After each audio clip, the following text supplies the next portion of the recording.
Psi! Sejam muito bem-vindas e bem-vindos a mais um episódio de podcast, se você está me ouvindo no Spotify, e a mais um vídeo no YouTube, se você está assistindo aqui no nosso canal do YouTube. No episódio de hoje, nós vamos falar sobre como acessar as crenças centrais. Então, se você quer aprender aí as principais estratégias para acessar as crenças centrais dos seus pacientes, fica aqui comigo até o final desse episódio, ok? Para quem não me conhece, eu sou a Bianca Garcia, eu sou psicóloga clínica, especialista em terapia cognitivo-comportamental, fundadora e idealizadora do ABC da TCC, o mundo da TCC na prática, sem enrolação. Bom, então, já que é sem enrolação, então vamos começar logo falando aqui sobre como acessar as crenças centrais aí de forma mais efetiva, tá? Gente, um dos principais objetivos aí da nossa prática como terapeutas TCC é acessar as crenças centrais dos nossos pacientes, né? São as crenças centrais que muitas vezes levam a pensamentos automáticos disfuncionais, que vão levar a alteração de humor, comportamento, reações fisiológicas, né? Tudo que você já conhece aí sobre o modelo cognitivo. Se você não tem aí uma segurança nessa questão do modelo cognitivo, volta aí uns episódios aqui no Spotify que tem um episódio sobre como psicoeducar o modelo cognitivo aí de uma forma bem simples, descomplicada para os seus pacientes, tá? E aí você aproveita para relembrar aí algumas coisas sobre o modelo cognitivo. Bom, então, partindo desse princípio que a gente vai precisar aí, né, conhecer e saber como a gente pode acessar essas crenças centrais dos pacientes aí de uma forma mais efetiva, a gente vai precisar antes aí entender sobre os conceitos, sobre o conceito, né, na verdade, de crenças centrais, tá? Eu não vou me alongar muito aqui no conceito de crenças, porque eu já falo bastante isso no episódio sobre o modelo cognitivo, mas eu vou dar uma passada rápida aqui, tá? Mas depois qualquer coisa você vai lá e vê com calma, tudo bem? Bom, as crenças centrais, né, são as visões que a gente tem sobre a gente, sobre os outros, sobre o mundo, sobre o futuro, que a gente chama na TCC de tríade cognitiva, e essas crenças que nós temos sobre a gente, sobre os outros e sobre o mundo e o futuro, elas são muitas vezes aprendidas ali com os nossos cuidadores, com as figuras ali de referência, né, na nossa infância, na nossa adolescência, nas nossas experiências que a gente vivenciou, as coisas que as pessoas diziam pra gente, as coisas que a gente, né, vivenciou ali como um todo, tá? Então, muitas vezes a gente vai internalizar esses conceitos e vai passar a ver o mundo a partir disso, a partir dessa ótica das crenças centrais, tudo bem? Bom, e aí a gente vai precisar acessar essas crenças centrais, né?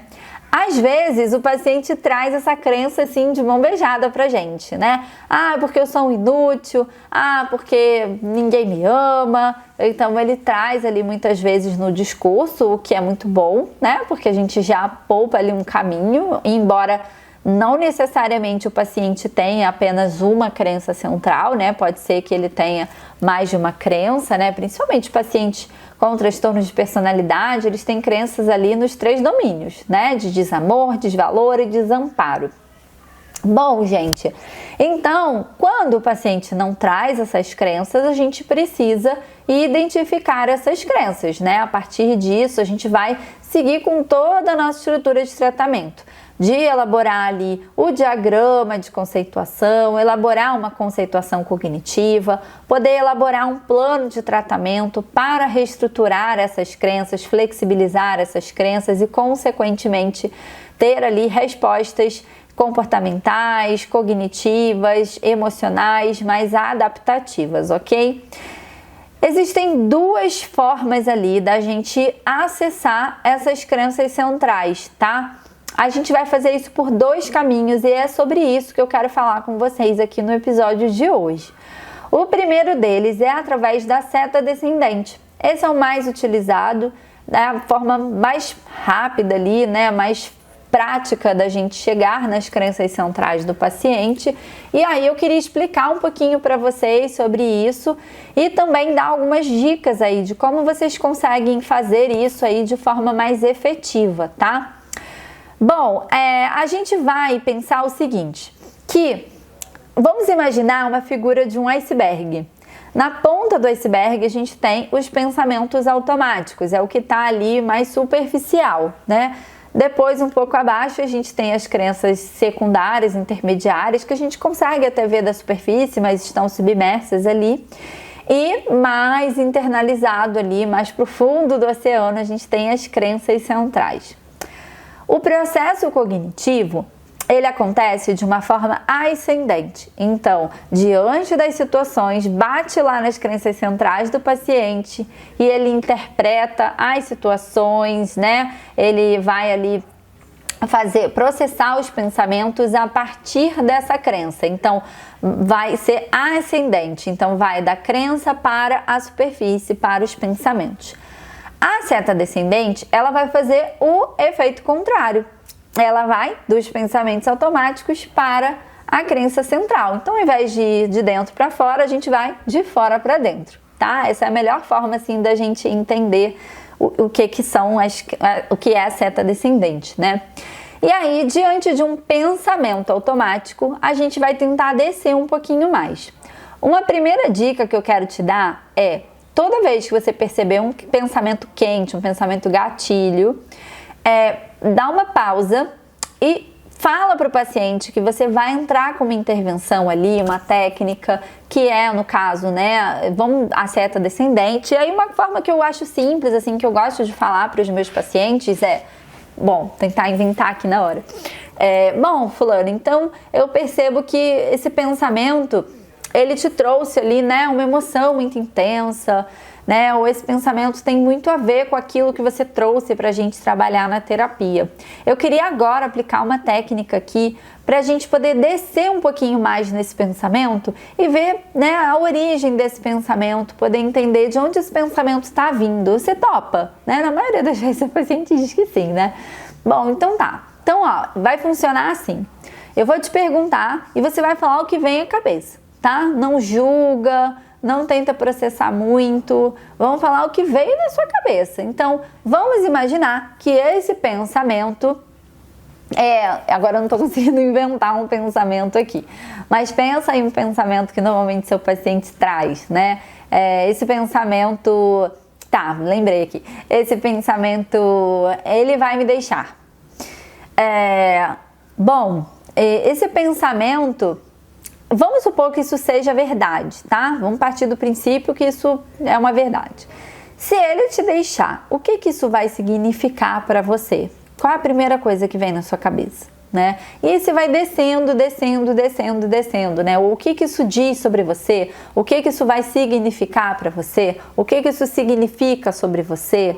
Né? Então, a gente vai perguntando até a gente chegar numa crença central. Pode ser, significa que eu não sou amado, significa que eu ficarei sozinho para sempre, significa que eu sou um fracasso, significa que eu sou inadequado. Eu não sei qual crença viria desse pensamento que eu usei como exemplo aqui, tá? Mas a gente vai descendo até lá. Por que psicoeducar? Porque ela é uma técnica um pouco confrontativa e se o paciente não entender que aquilo é uma técnica, isso pode prejudicar a sua relação terapêutica ou prejudicar a própria aplicação da técnica, tá? Então, vai ser muito importante aí você psicoeducar. E aí, beleza.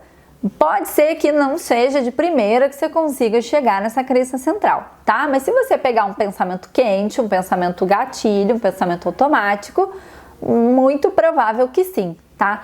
Chegou no pensamento automático, uma coisa antes aqui que eu anotei para falar com vocês é que vocês repararam que eu não questionei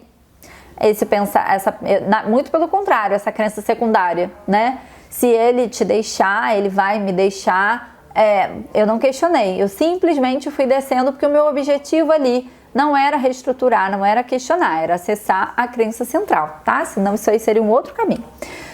Bom, chegando lá na crença central, a gente vai psicoeducar sobre essa crença, vamos trazer ela para dentro ali do diagrama de conceituação cognitiva, vamos ver as origens, dados relevantes ali da história pregressa que favoreceram o desenvolvimento dessa crença, né? Então aí a gente já está indo para um outro caminho, tá? Mas aqui eu vou focar nesse episódio de hoje que é em identificar essa crença, beleza?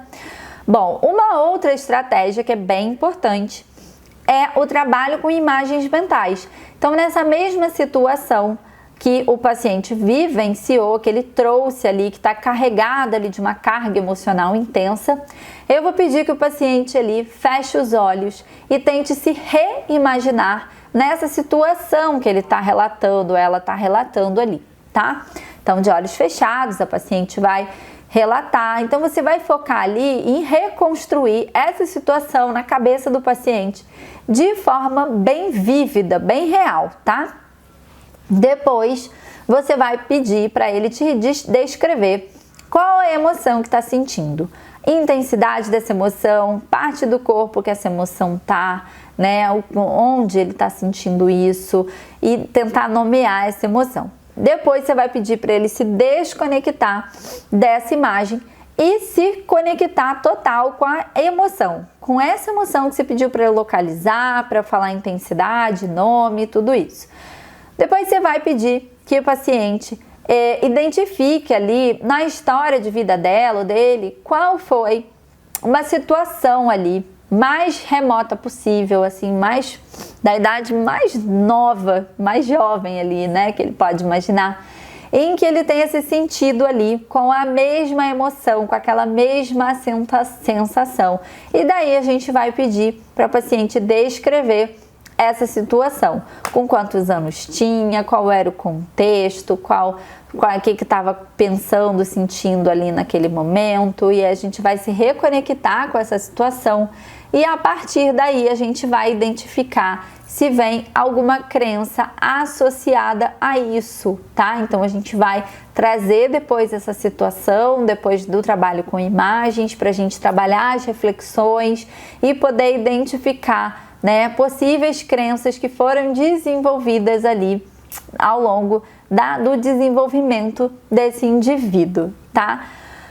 Bom, gente, era isso que eu queria trazer para vocês hoje, essas duas estratégias de reestruturação de crenças. Se esse episódio fez sentido para você, vai lá no Instagram, ABC da TCC. Se você está me vendo aqui no YouTube ou está me ouvindo no Spotify e ainda não segue o ABC da TCC, como assim, né? Então vai lá, segue a gente no Instagram, vai lá no post, me conta onde você ouviu ou assistiu, o que para você fez sentido, né? E vai lá compartilhar, vamos conversar um pouquinho sobre isso. Eu vou adorar interagir com vocês por lá. E se isso te ajudou, termina esse episódio aqui e ajuda a gente. Como você pode ajudar a gente? Curtindo esse episódio aqui no YouTube, clicando ali no compartilhar, tanto do YouTube quanto do Spotify, e compartilhando aí para suas amigas, seus amigos psis, estudantes de psicologia, no grupo aí de psis que você estudou, que você estuda. Me ajuda, gente, a levar esse conteúdo muito longe, para a gente poder levar a TCC na prática, sem enrolação, para bem longe, para o máximo de pessoas que a gente conseguir, e você vai me ajudar sendo um agente disso, tá bom? Um beijo, vejo vocês na próxima, até lá!